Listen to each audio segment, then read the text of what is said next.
Alright, I have a question for y'all now. See, I have some money here. Now, who here would want this money? Everyone, right? But I want you to look really, really closely at this money, and what do you see? It's not real money, is it? Nope, it's monopoly money.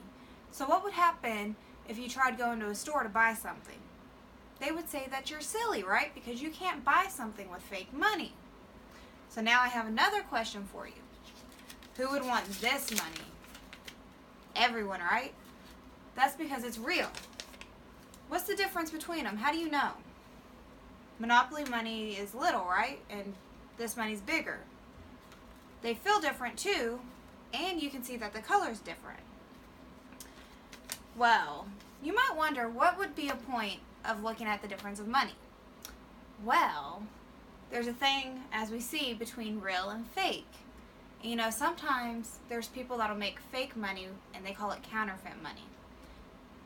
And that might sound a little bit silly to some of you, but in doing that, they copy every single thing that they can to try to make the fake money look real like this so they can use it.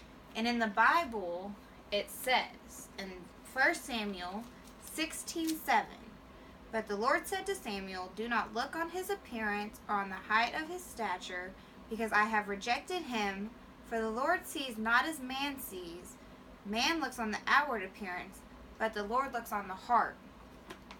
And so you might wonder, how would that be the same as when we're talking about this money here?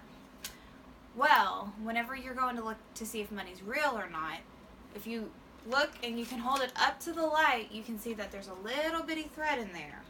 And that shows that it's real money.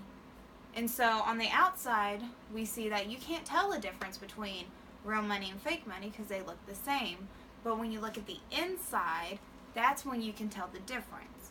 And so that's what God's talking about here in that verse, is that you can look like a real Christian on the outside by going to church and singing in the choir or coming to all the events that your church has for you.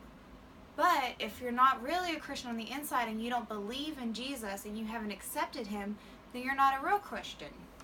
And so what you have to do is make sure deep in your heart that you have actually accepted Christ, and then that way you're not a counterfeit or a fake, but you're actually a real Christian.